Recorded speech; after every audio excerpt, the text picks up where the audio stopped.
very strict on me. I don't have access to mics, to turn them off, but I got a loud bell and it will ring. So when they're told to stop, I will give them 7 seconds grace to finish up their thought. And then at 8 seconds, they're gonna be hearing the bells ring. So, they know this, I just wanted to make a reminder. So thank you. Now, as far as some audience rules, please hold up your cell phones. Make sure they're off or on silent. We are streaming this live, so there are people who can't make it in person with us tonight that are trying to watch it. A ringing phone or a notification alarm can be very distracting. So please, take a moment now to silence your phones or just turn it off, because you don't want to be on the phone, you want to hear what these candidates have to say. There will be no questions from the audience. Like I said, these are predetermined coming from the Latino community, and that's really what we're after. We want to give this information to the Latino community, which is the largest voting bloc in the state and CPA. So this is impactful. And I appreciate candidates who are here to have this moment so that they can give this information to our Latino community. The second thing is, or third thing, I guess, we're asking for no outbursts, no boos, no ahs, no applause. You will get a chance after all the questions are read to whoop and holler and give everybody up here your support at that time. Again, that is for streaming purposes. We want this to be as clear to the people who are not here in the audience, wherever they are watching it online. Okay, are there any questions? I'll give you an opportunity to ask now. Or wherever please. Great. So our candidates have some rules. And basically they've read them, but I'll just kind of go over. We have 90 seconds to respond. We talked about that. Good for me to hear it. Oh, yeah. We do have a special guest, and I will introduce him in a bit. Also, we're asking for, what we're here for is to get information. We want to know how they stand on issues. We don't want them to tell us what their opponents stand on those issues. Our opponents are here for the most part. And if they're not, they were invited to be here, and for whatever reason are not here. So that's why I really appreciate to those who made the effort to come out and be here in person. So we're not going to allow any denigrating speech or questioning about records or anything like that. They can, if they feel that an error has been said on a policy or something, they can correct it, but they have to, in their time, say they're correcting because they understand the policy. Did we get that? Okay. Other than that, I think that was pretty much the gist of it. We've got really great professional people up here, and I think this is going to be great. So thank you. We saw some people coming in, but we're going to go ahead and get started. And we're going to start here with the state House and state Senate candidates. I'll introduce them. We'll go through the questions. And then at the end, each will have 60 seconds, 1 minute, to do a closing statement, whatever they want to say. Okay, within the rules, of course. Okay. So we have Mark Matthews, this House District 64, right? Mark Matthews with us. Marianne, House District 50. Ryan Gonzalez, who's also running for House District 50. And Carlos Barro. And you're running, he was 49? 48. House District 48. He doesn't have an opponent, but he'd love to give you his thoughts on Latino issues. And then into Larry. Macmillan. HD 19. HD 19. And then we have Matt Johnson, and he's actually a Senate candidate, so interesting. And what district? Lucky number 13. 13. Right. All right, thank you to our panel for being here. We're going to go ahead and get started with the questions. And thank you, audience, for following the rules. And here we go. I'll turn it over to our question takers. Oh, one thing, the timer will start when the question ends. All right, hello. Thanks again, Al, for coming tonight. So our first question for the state candidates is, what do you think is the value of diversity, equity, and inclusion programs and institutions from private businesses to governmental entities, and do you support them? Is it on? Okay, again, thank you for having me here. And I think, historically, there has been not a whole lot of diversity, equity, and inclusion.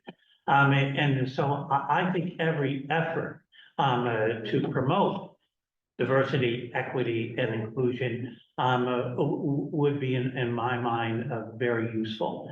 As a nation of immigrants, our diversity is our strength.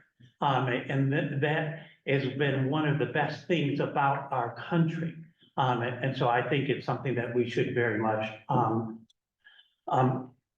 encourage in every level that we can. Thank you. Thank you for the question.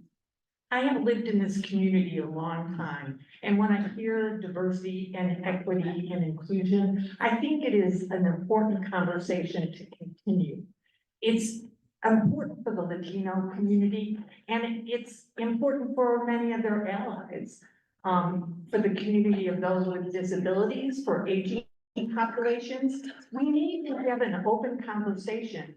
And I continue to see barriers in those conversations and accessibility. So it is important to highlight these things. And I think there is some resistance to it. If it's not well done, it feels like it's imposed. And if it's not high quality, it doesn't really have the impact that we want it to have. So I encourage us as a state and a community to continue to look at the importance of diversity, equity, and inclusion. Thank you so much for the question. Thank you for everybody being here today. Diversity is very important, of course. We not only have a Latino community, but we also have Asian Americans, African Americans, people with disabilities, Asian population, LGBT. And I think we should be obviously focusing on that, as well as encouraging and uplifting people to elevate them based on merit, right? You know, a lot of people in the community have so much potential. I've met a lot of people in the Latino community who are business owners, who are innovators, who are designers, who are athletes, who are artists, and there's so much potential just in the Latino community alone. And so if a community, if a business wants to do so, I'm not about opposing it. I'm all about autonomy for businesses and for public sectors. If they want to be able to have those programs, they should be able to.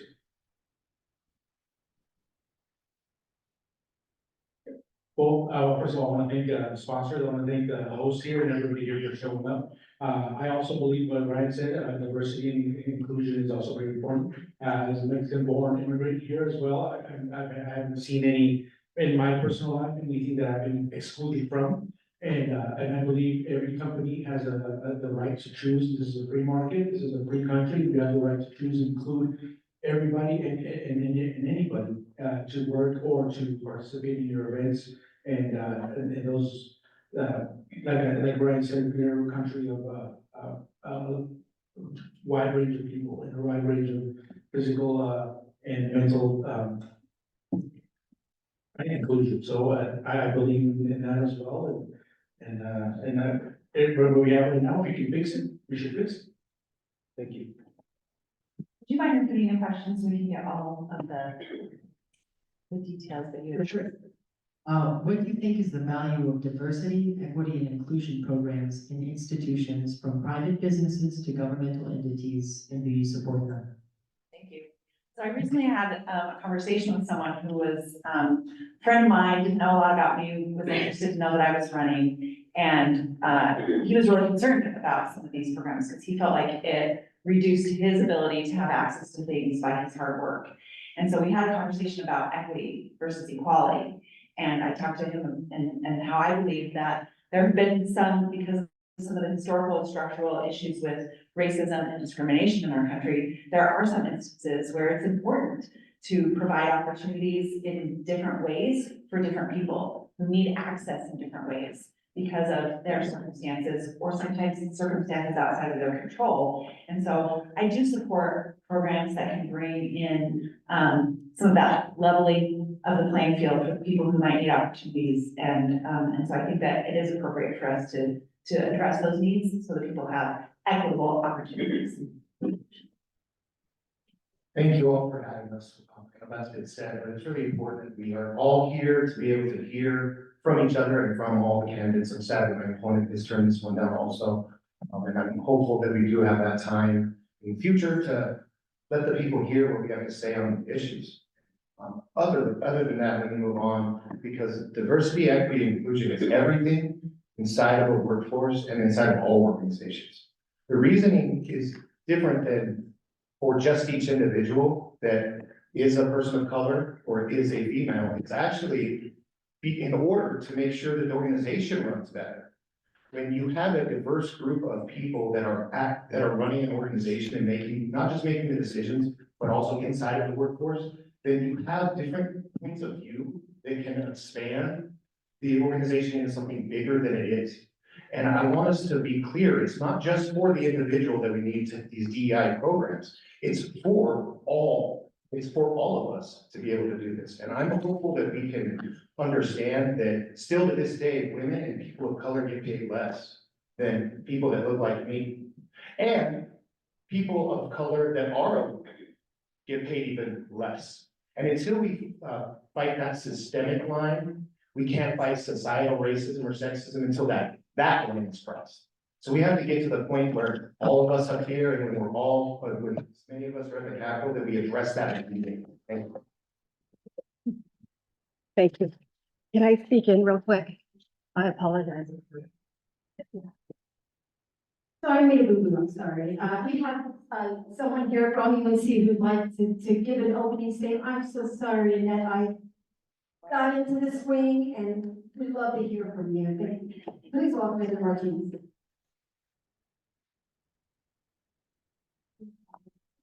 Listening to that and really set up my remarks, but welcome. Good evening. We're so proud to host you here at the University of Northern Colorado. And I did talk to the president this morning, and he was unfortunately already double booked and just couldn't make it. But he asked me to extend his welcome as well. And he has been wonderful to work with as well. I want to tell you just a little bit about me, which actually is very relevant to the last question that you heard. So I am a native of Weld County. I am a UNC alum, and I'm currently on the board of trustees for the University of Northern Colorado. And I'm really proud to be back here serving. My husband and I left working for State Farm for over 34 years. And I had the opportunity to come back here just 3 years ago. We retired, which is a great thing in case you get to do that soon. But I would just say there's so much that we learned in that process. And I tell people when we came back here, it was so interesting to me how much it changed. You know, the community has just grown so tremendously. There's so much going on, so many amazing things, but how much had not changed was really the concern for me. And growing up as a Latina here, I didn't have a lot of role models, didn't have a lot of people that looked like me, and we certainly face some of the critical issues that we are still seeing in our community. And I think it's really important for us to have this conversation and to be open and have good respectful discussion, but at the same time really push on the issues that are still in our community and we need to continue to address as well. And so it just happens to be that for 20 years, I actually ran and started the diversity and inclusion initiatives for State Farm. And I was one of those that when I started, I thought, you know what, it's just gonna be for a small period of time, and then it becomes really a part of the organization. And yes, I'm an optimist, and I believe everything would move along really well. But here's what I learned in the process, is that this type of work never stops, and that there continue to be issues that we have to address.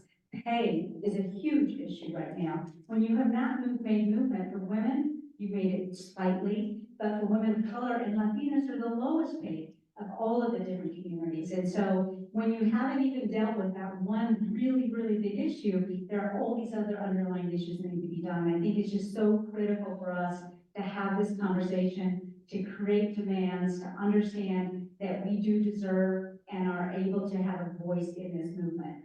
I was fortunate to have parents who were incredibly involved in the community and who really challenged us to be active contributors, even when they were fighting some of the fights that they were fighting, to say, be part of the solution. Don't just sit back and be frustrated with what's happening. And so that's how I would end tonight. We're gonna ask these folks to answer a lot of questions and get their ideas on what the solutions are and what that might look like based on their opinion. But I'm gonna encourage each of us to think about, so how do I make a difference? How am I part of the solution? As I think about what the candidates are saying, what am I going to do to really keep moving this ball forward, because there's so much work to be done.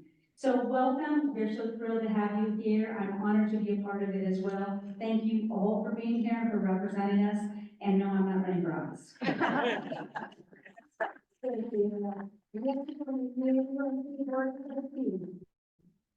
We also have our state treasurer, Dave Young, here, that I think will ask him to say a few words before we bring education up, which would be fitting as a former educator.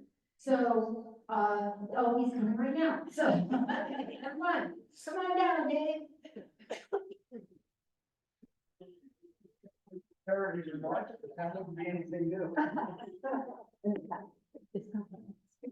Hi, everybody. It's a pleasure to be here. It's great to see so many people here. I am Dave Young. I'm the Colorado State Treasurer. I got elected in 2018, ran for re-election in 2022.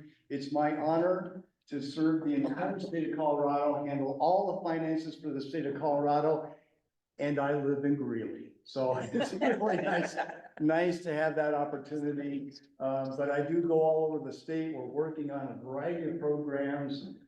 We run a small business lending program called Climber to try to help small businesses expand and grow.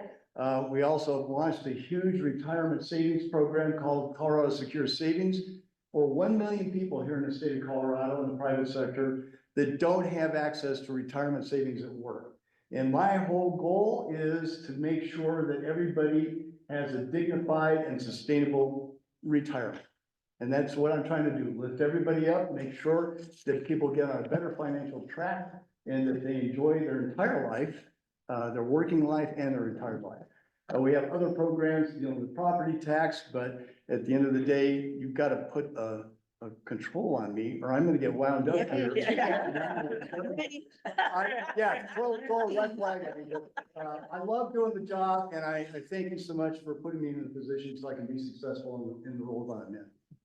By the way, I taught junior high here at Heath Junior High. How many people know where Heath is?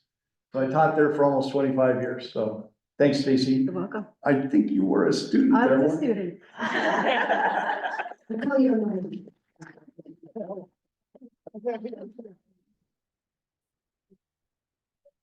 Oh, I'm sorry, it's your dad, sorry. All right, let's continue, thank you.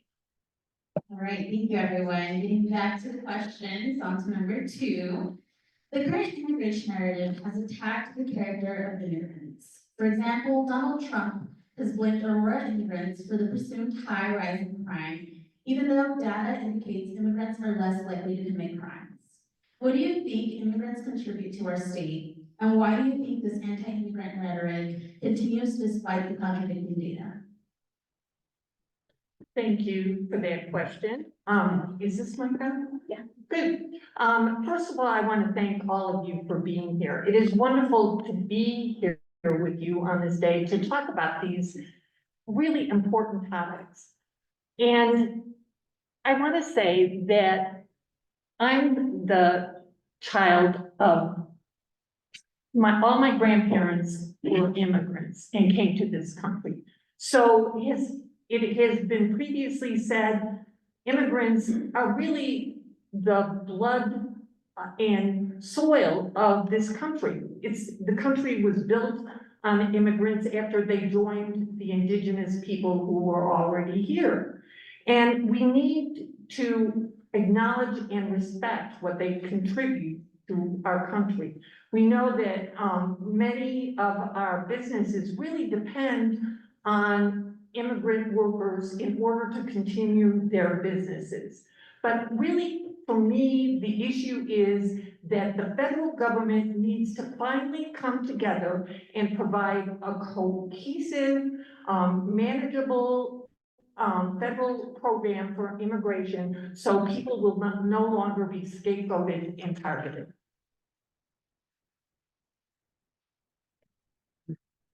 Thank you for the question. So I'm a proud son of Mexican immigrants. I was raised by a single mom who's also a domestic survivor, and she worked like hell to provide for her 3 kids. Y entiendo mucho la situación migratoria que ahorita la gente está obviamente enfocado en nacional y también en el estado. Unfortunately, obviously, the federal level, there's nothing I can do to control the rhetoric. I can condemn that rhetoric because, like I said, immigrants do work hard, they do the jobs that other people don't want to do. And a lot of times they're victimized because they don't get benefits, they get paid less, and they're obviously having sometimes horrible working conditions. I feel like as a state, what we can do is provide state permits, work permits for these people who are wanting to come here and get jobs. I've spoken to many immigrants here who are undocumented, and their concern is just work. These are people like you and I, y nada más quieren tener una mejor vida que otras personas, they just really want to work, and I think we should be able to. It is the dangerous criminals, right? The statistics that you just brought up. Those specific criminals are the ones that we should be obviously holding accountable, not the whole immigrants as a whole, which is obviously an issue. So anything I can do to help alleviate that rhetoric at the state level, I want to happy to, because like I said, I really believe in the power of immigrants, and this country was, of course, history built upon immigrants. Thank you for that question. As a legal immigrant myself, came from Salamanca, Guanajuato. When I was 1 year old, so I was basically raised here in Colorado.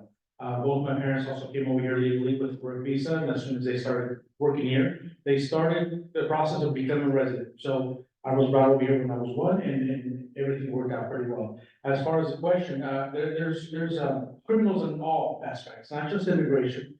There's also criminals here in the United States that are nationally born. So I do believe in legal immigration. We need to fix that immigration process. Like Ryan said, we really can't fix that rhetoric here nationwide as a state house representative kind of candidates, but if we do something here in the state, that would be fantastic. I do realize there are some things in the state right now that they do have work visas for people coming from Mexico to work in the flower grows in the agriculture community. They come here for just regular work during the seasons. So I do talk to a lot of those immigrants coming here, and they do enjoy that. They can go back to Mexico and enjoy their family, and then come over here, work, earn some money, and then go back. So we're facing our little problem that we have here, and holding accountable those immigrants, illegal immigrants that are causing problems here in this country. Thank you. I think that our immigrant populations, as many of the folks on the table here said, contribute a lot to our country, and that, I think is the essence of the question was, what do they contribute? We know economically, culturally, there's a lot. Immigrants tend to start businesses at higher rates than native-born Americans, and contribute to our economy in that way. There's also a lot of cultural contributions that I think are really important in making a more diverse society. I know that my family has always benefited and enjoyed from those sorts of contributions that we see.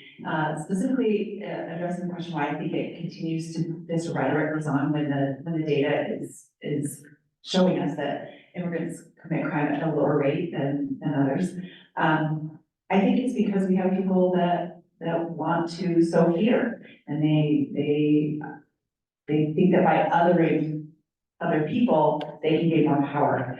I was in support of the federal law that was bipartisan agreement this summer that was going to make some really needed immigration reforms. And I believe that it was torpedoed by those who decided that they wanted to keep it as a campaign issue rather than solving the problem. And so I'm in support of our federal delegation creating meaningful immigration reform, and hope that can happen because we need immigrants in our country.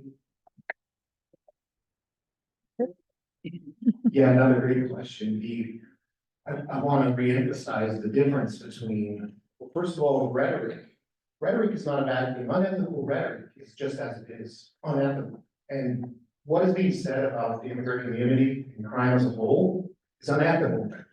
The rhetorical process is a great process designed by geniuses in the past. And to be able to take that ability that is known and to spit out straight lies to the public, you know why that's happening? Because it worked. And it continues to work for a certain section of our country.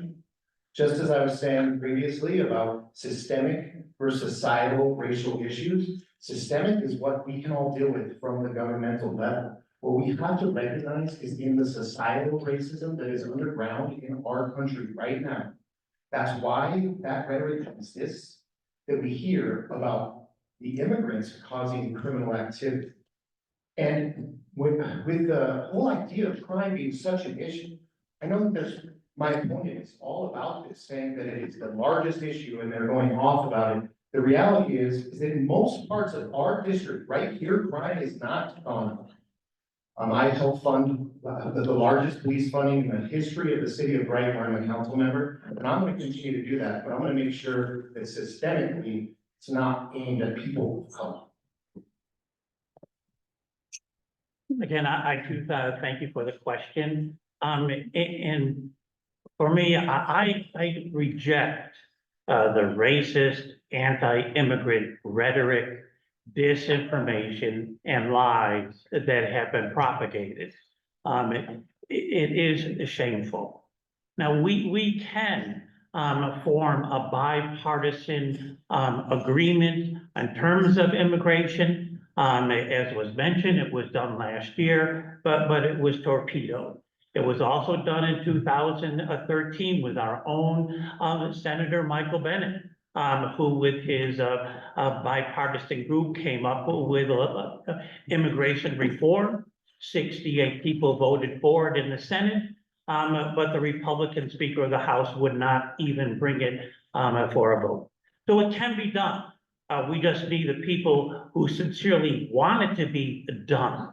Because, as I mentioned earlier, immigrants, they contribute to our society, and culturally, they enrich our society.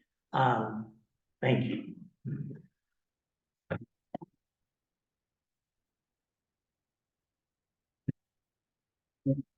Next question. Amendment 79 proposes amending the Colorado Constitution to make abortion a constitutional right and repeal the existing constitutional ban on state and local government funding for abortion services. In your opinion, should Amendment 79 pass or fail? So I leave it up to the will of the voters to decide on this one. I will say if we're gonna use taxpayer funded abortions, we should be able to have school choice when you follow the child.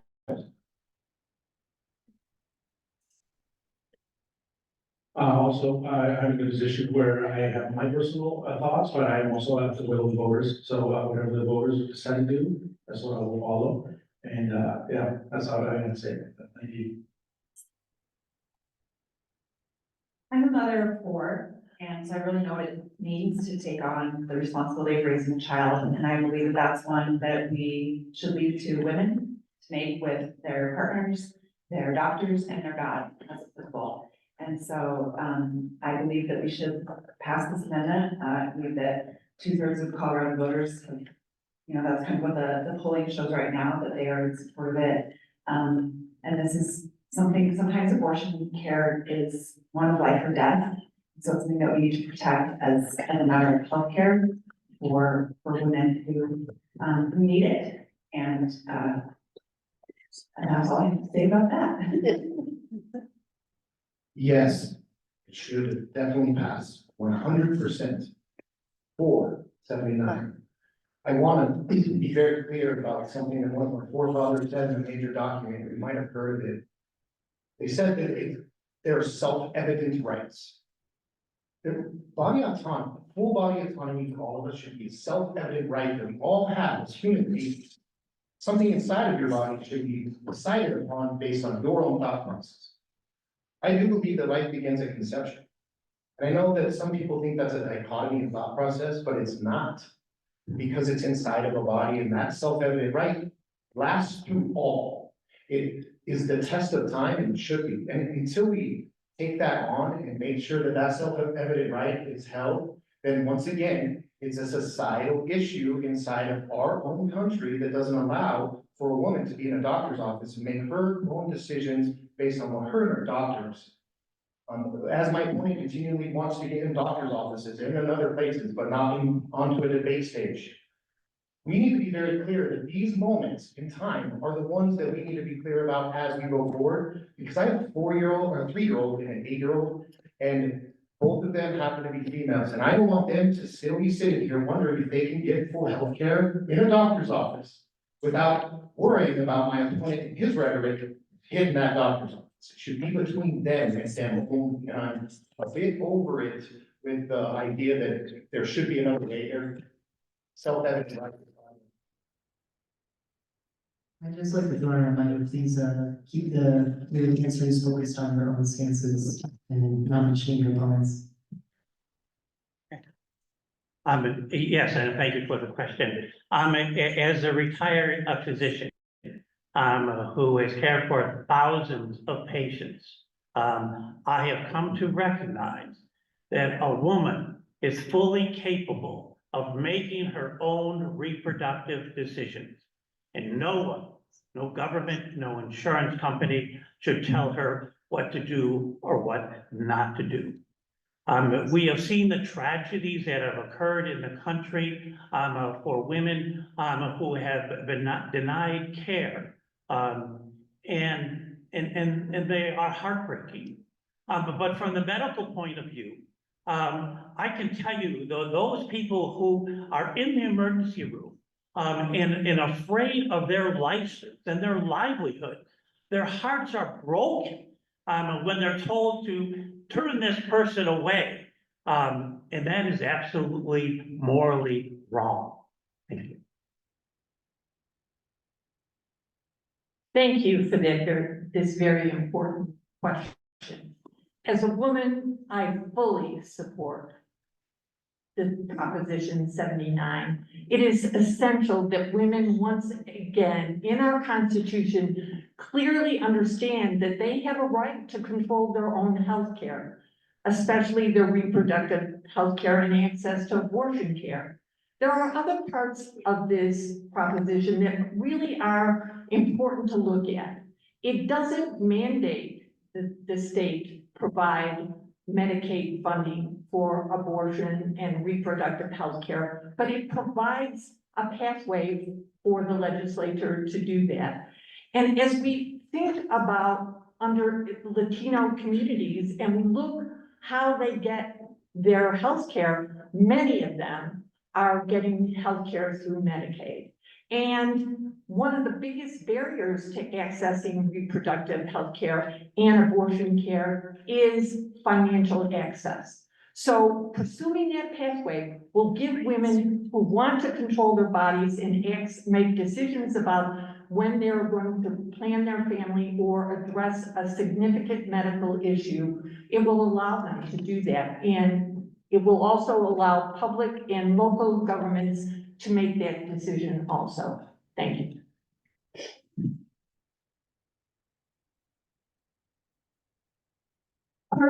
Technology and inflation has increased the cost of basic provisions such as food and milk. Does the state have the ability to provide relief to this issue? What do you believe is the best way to ease the burden of these costs? Thank you for the question. I do believe the state does have some things I think that can help with that, but I believe the whole part of increased pricing in the state right now is all the regulations. Overregulation increases pricing. When the state comes in and overregulates an industry, overregulates the agriculture community, oil and gas, for example, all the prices will go up because that overregulation, those companies need to pay for that. And of course, they're not going to take that hit out of their own pocket. They have to trickle it down to the customer. So I believe we need to cut a lot of this red tape, cut a lot of this overregulation, and I believe those prices will go down. And we do have the power to do that here in the state. Appreciate it. As I said before, I'm a mom of 4, 2 of them are out of the house, and I know what a big grocery budget entails. And so this is a concern that a lot of us are facing right now. And I think it's important to know that there are some things we can do, and there are some things that we can't, or that are already being done. It should be noted the state doesn't, there is no tax on groceries right now. There's some misconception about that, and so that's important to know. One of the things that I think is really positive that's going on right now that will hopefully help with grocery pricing is, there's a current, attempt at a merger between, Kroger and Safeway or Albertsons. They're kind of all related there. That's part of the problem. They're all related, and our Attorney General, is actually part of the suit to stop that merger. And, in speaking with labor organizations, the United Food, I'm gonna get the acronym wrong, but the people who work in grocery stores and in food, there are a lot of acronyms when you start running for office. They are against this merger and, not only for workers, but we know that it will increase prices. And so I think supporting the things that will keep, competition, more intense will also help to bring our prices down. So I'm in support of that and think we should support that. Yeah, the idea of, I like how the question was framed because there's other rhetoric happening out there right now saying that it's all governmental policies that have caused the inflation. I love that the workforce as a whole has joined and said we need to be paid more in order to live. And since we did that, the grocery store said, well, we're gonna tell everyone they're being paid so much. We're going to go ahead and raise our prices way higher than we need to and get the largest profit margins we've ever seen since 2019. They're continually on a rise. After COVID, they decided to do it. You know why? Because they could. What my future colleague was just mentioning is very key. The UFCW. That's the labor. This is a labor union, and I want to bring that up because the one main way that we can stop inflation but keep prices where they need to be is through labor unions and organization of our labor force. That's key to making sure that not only the workforce is taken care of, but it also causes the entire idea of the collective bargaining agreement to make the free market capitalist society we live in have the people make the profit that they need to survive. I'm a capitalist. And I think we need to be aware that being a capitalist, we have to level the idea of the workforce being able to buy the product that is being sold. And that's what's happened here. Corporate profit greed, just as much as over.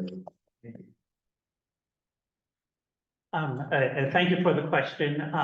And as you probably guess, I'm not a politician. And so it's a very complicated question. And what could be done in the state capitol? I think there are things that we would need to look at. But as we have heard, there are things that we can look at. And so we do look at regulations, and our regulations about driving prices up. However, regulations also are there to protect our air and water, protect our food supply, protect our drugs. We really have to look at critically before we throw them out the window. And we also have to look at price gouging. So during the pandemic and when there were supply chain problems, prices went up. But we don't have supply chain problems right now, or they haven't come down. And so we do have to, I agree with Matt, look at supporting our unions and looking at all the opportunities we can to help to reduce the cost of everyday living. As the legislator, when presented a problem that was really impacting my community, I always look for solutions.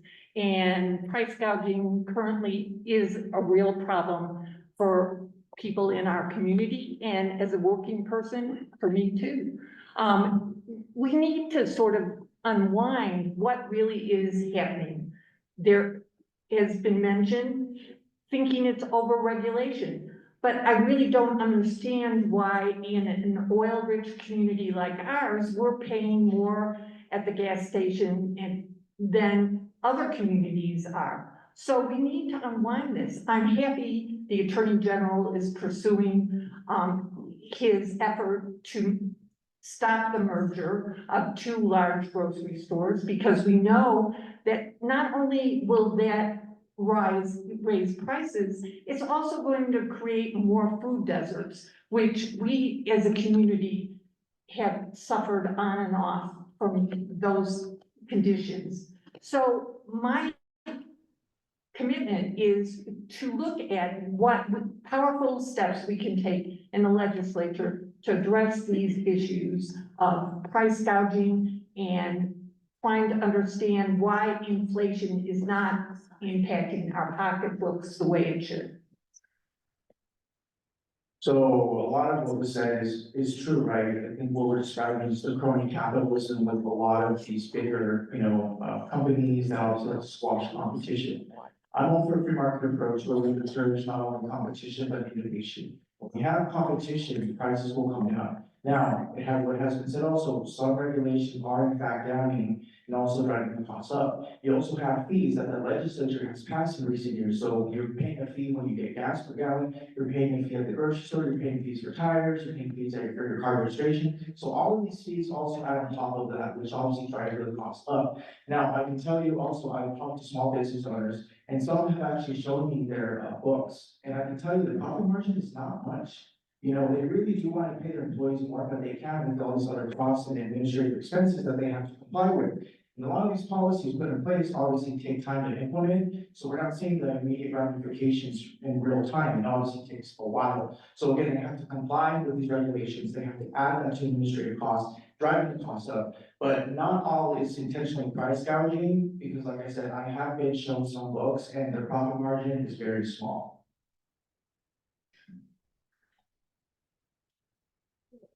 All right, our next question. As political violence has increased, do you believe that candidates have a responsibility to temper the climate? What steps do you think candidates could take to depolarize modern politics and tone down the rhetoric? This is a great question because it's something that I've actually dedicated about a decade to working on. I've been a leader in a national nonpartisan political nonprofit for the last 7.5 years. It's called Mormon Women for Ethical Government. Mormon is a nickname for members of the Church of Jesus Christ of Latter-day Saints, of which I'm one, but it's not officially affiliated with the church. But NWAG, as we call it, was founded primarily in response to the violent and really vitriolic rhetoric that was occurring in our public sphere. And so we, as an organization, was completely grassroots, grew rapidly to about 7,000 women across the country that are about 1/3 Democrat, 1/3 Republican, and 1/3 unaffiliated. And kind of our whole process is about becoming peacemakers and about teaching women how to be independent civic actors in the public sphere. And so a lot of the work that I've done, it's a nonpartisan organization, and so I'm currently on leave of absence from my position there, so that I can run for this partisan office.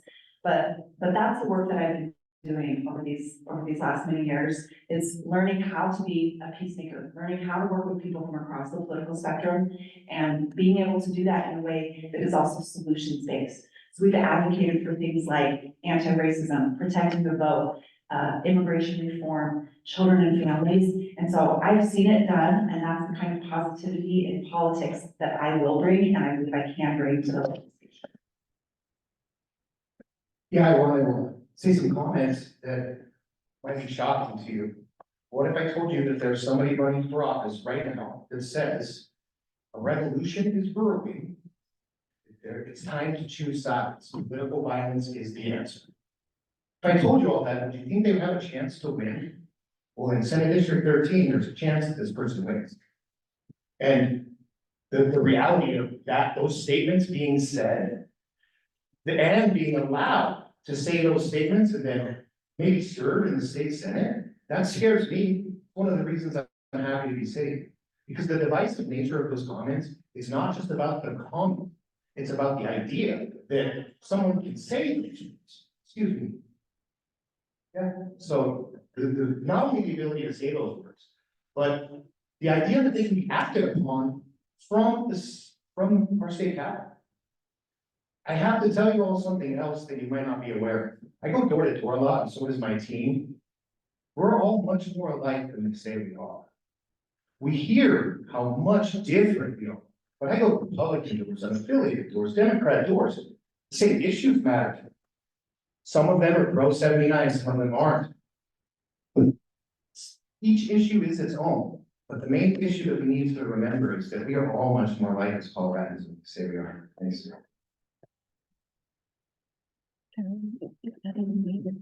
Stacy, we good? Just a second.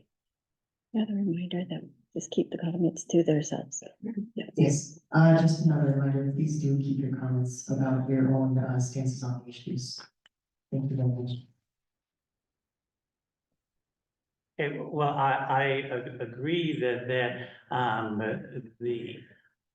violent rhetoric, is disturbing and dangerous. And so, I have been a member of the Colorado Coalition Against Gun Violence for a long time. But recognizing that gun violence begins often with verbal violence, with bullying, disinformation, and lies. And then it gets double magnified exponentially by the social media. And that gets spread out there. And then that results in physical violence that's condoned, and physical violence that is sometimes encouraged, and we've seen this. And then it is my concern that all too often, as we heard, like with January 6th, that it's played down, that it's glossed over, but it's horrible. And so there are the people who perpetuate the violence and the people who are silent about violence. I think they both should be condemned. Thank you for this important question. As a lifelong public educator, I worked with youth on anti-bullying. And I think about the core of that, which was really teaching them to respect their fellow human beings and teaching them a way to problem solve that didn't engender violence. Because really, anti-bullying education comes out of stopping the name calling and the playground fights. We really need, as a culture, to rethink how we are going to orient ourselves to each other in this very changing culture and world of social media. I've seen the impact of social media on young people, and I keep thinking we want to be the adults. We want to be the examples of what we want in our society, and there is no place for violence for solving problems. And so we really have to take an aggressive stance against this violence. And I personally model it myself in my work as a legislator, both out in the community and in the legislature itself. Thank you. Can you repeat the question, please? As political violence has increased, do you believe that candidates have a responsibility to temper the climate? What steps do you think candidates could take to depolarize modern politics and tone down the rhetoric? Yeah, absolutely. Candidates definitely do have a drive behind that. And I can tell you, leading by example, as it was just mentioned earlier, we have to go out in the community and just say, look, we're not enemies. You know, it doesn't matter what the letter next to your name is, because I guarantee you we're a lot more common than we think, right? We may disagree policy-wise, but on principles, I'm pretty sure we're not that different, right? You know, we all just want to have a good life and, you know, just have more affordable and safe communities and good schools. There's nothing wrong with that. Everybody on all sides have that. What I do strongly condemn are obviously there's extremes on all sides. And that is obviously what I like to do is condemn that, you know, and I know I don't have control over what the top of the ticket says. I'm sorry. But what I can do, what I can promise you is what I do with my actions and what I say. Because at the end of the day, like I said, we're not enemies. And I have people all over the spectrum, we're libertarian, green, Democrats, and all have quarter conversations. There's people I've known for years. These are people I've grown with. These are the people that are in the community. And that's what matters is when we get back to the basics, you know, being civil, when we disagree on something, don't make personal attacks. You know, unfortunately, we live in a society today where people get really defensive and they start making personal attacks. We have to stop that. We have to get back to when we were today, right? Talk about evidence and logic and reason. That's how we have the discussions. And we can't have that when there's a lot of people, a lot of violence going on, right? So lead by example and obviously making sure we stand on principles. Thank you for repeating the question. I was going to ask it if you didn't, so.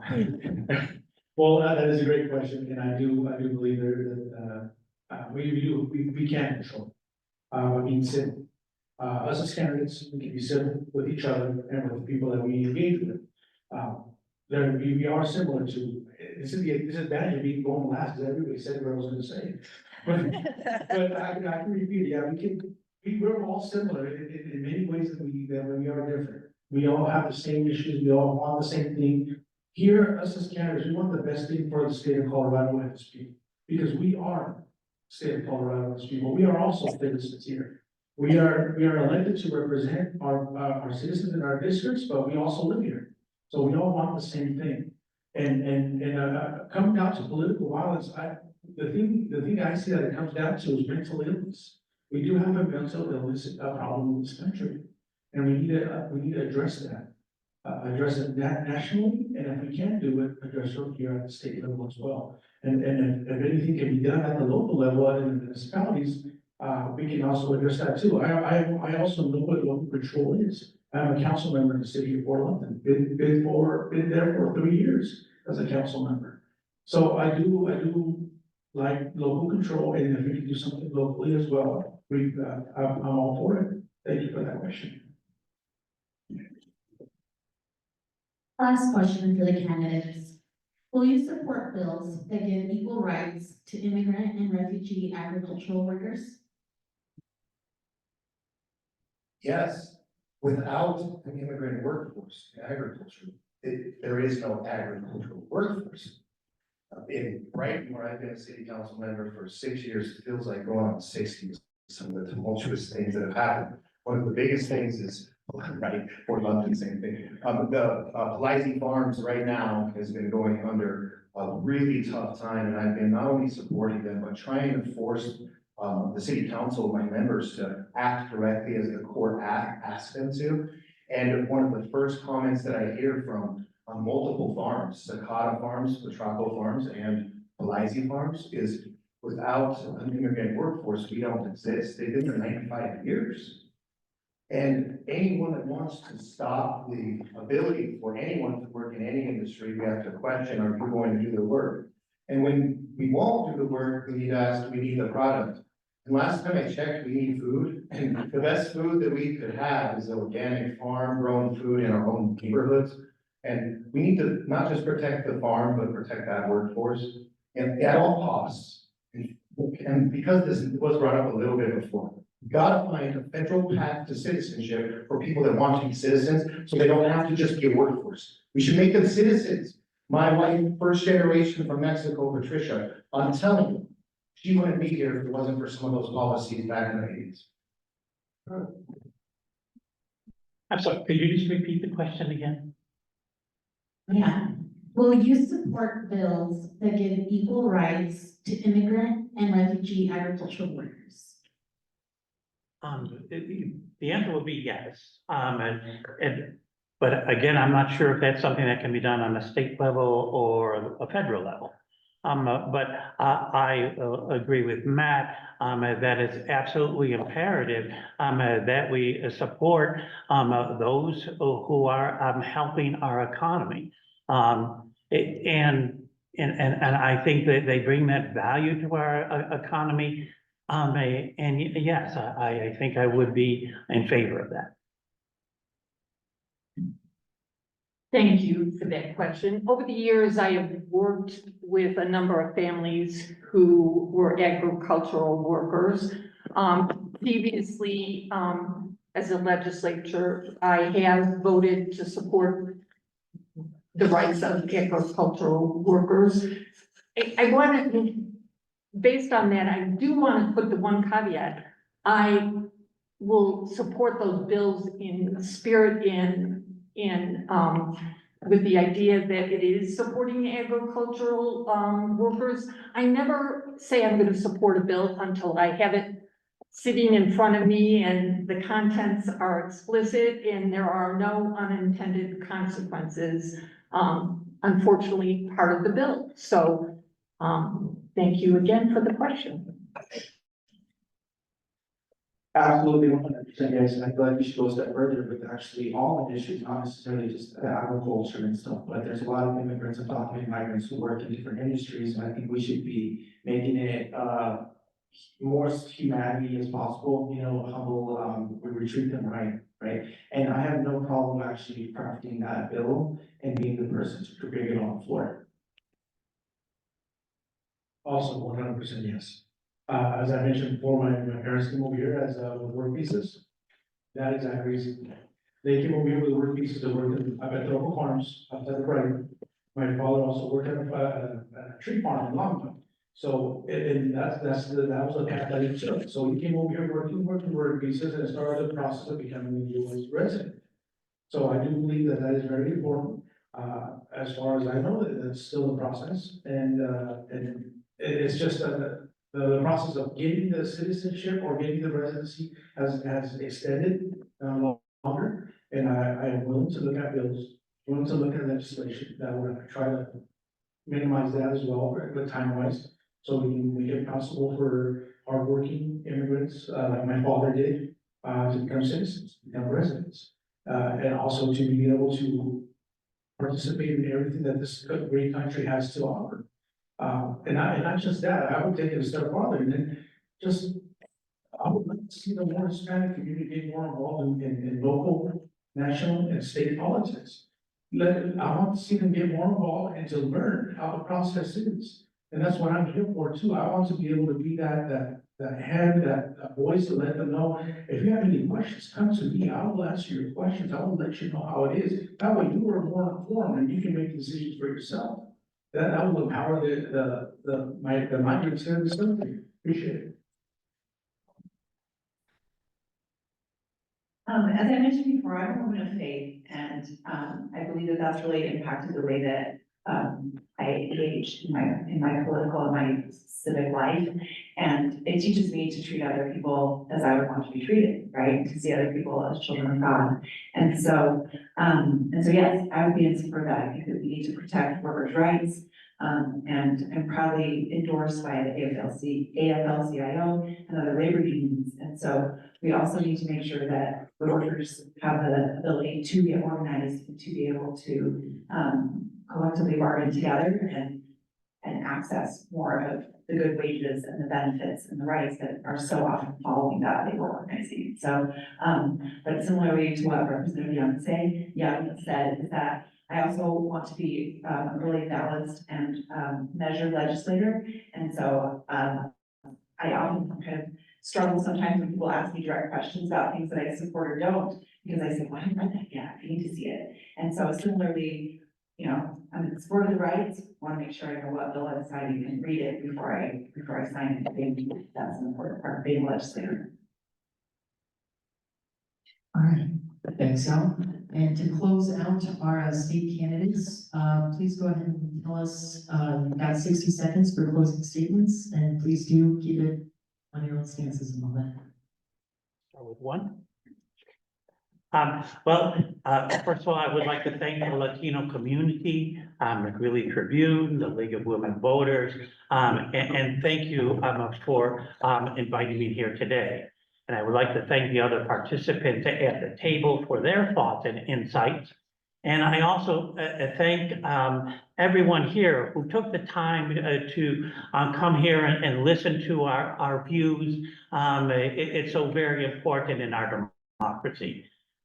So there are clear differences between my values and those of my opponent, and they can be readily viewed on social media. So, but what I believe everyone deserves high quality, accessible, affordable health care.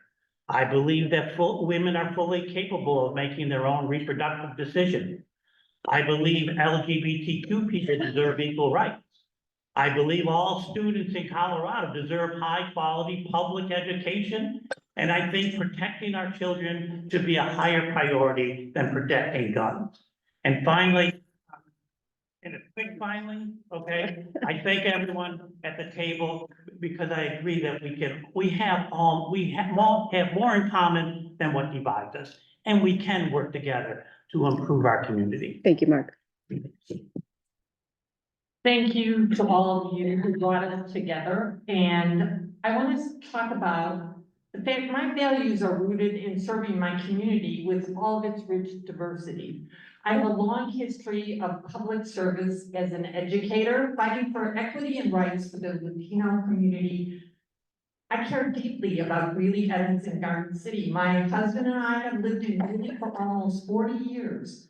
I will continue to respond to the issues that the people of the community have identified: affordability of housing and healthcare, lower cost of living, and quality education. Over the past 2 years, I've worked hard with UNC to establish the College of Osteopathic Medicine to train more doctors. I voted twice to lower property taxes. I am grateful for the opportunity to represent House District 50. I have worked hard for you and have produced results. Now I ask for your support because there is more work to be done. Muchísimas gracias a Latino Coalition of County por poner esto y muchas gracias al Proyecto Río. Me gusta mucho agradecer a todos ustedes por estar aquí. Like what has been said, Colorado has a problem, this community has growing problems, and we need people who not only understand the problems, understand the people, but are able to put forth realistic and practical solutions to these policies. We have increasing inflation, affordability, housing, cost of living. We have obviously healthcare costs are continuing to go up, right? We have, despite having an office of saving people in healthcare, you expect your insurance premiums to go up 5%. Same thing with auto insurance. We need safe communities. I'm going door to door and people are concerned about what's going on with the crime here locally. So we gotta make sure we work together, not only across the aisle, but being elected, I know that even the people who are disagreeing with me, you will be my boss. If there's one thing that I remember is someone between the doors, don't forget that you represent people who disagree with you. And that's the perspective I have, is representing everybody, making sure to bring everybody to the table and making sure I listen, and not only just to respond, but listen to understand. I humbly ask for your support because all of you have come from my information. Thank you. Muchas gracias a todos por invitarme. I can't get it when you don't speak Spanish. I'm sorry. But, like I said, I'm Carlos Guadalajara. I'm doing this because I love this country. This country adopted me. This doesn't mean that I'm not proud of my Mexican heritage. I am.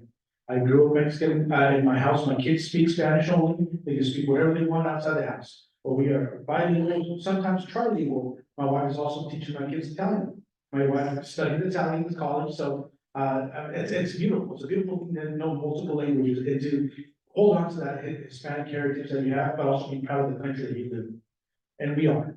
We truly are proud of this country. We truly are part of the state. And I'm here to do the best for the state, the best for this country, the best for your people, the best for my family as well. So please visit carlosforcolorado.com, FOR, colorado.com for more information about me. I'm still running unopposed, but I'm looking forward. I'm still doing these events because I want people to know who I am. And I want people to look at you representing you, and I want to be working for you. Thank you. Hablo español un poquito, pero no sé palabras políticas. Pero quiero expresar en español mi gratitud por la invitación. Yo soy candidata por primera vez. Mi esposo y yo administramos una pequeña empresa. Soy voluntaria en las escuelas, las iglesias y los barrios.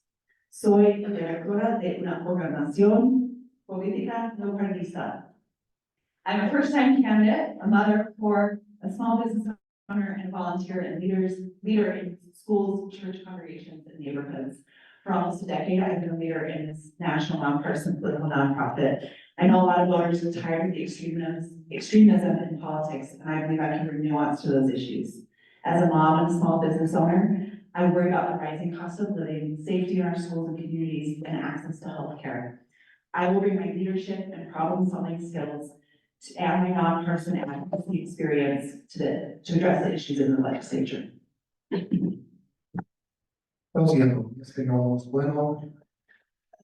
It's funny because I hear everyone speak Spanish, I think about my wife Patricia and my mother-in-law Miriam talking crap about me in Spanish. Right. And again, I shouldn't be up here. I'm a kid from Colorado, no longer a kid, but I worked in the coal mines, fighting through Section 8 housing and making it to this stage. We're all blessed, and I hope we all know sitting on this stage, we're blessed to be able to run. And where we're at right now is where we need to be. And I tell you all, there's a difference in being divisive from being able to fight that divisive behavior, and I'm here. And I hope that we all are in every way, because it's not just out there a little bit, it's out there across the board, from every race that we see, and we need to make sure we stop it.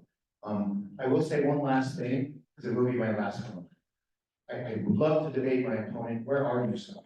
Thanks.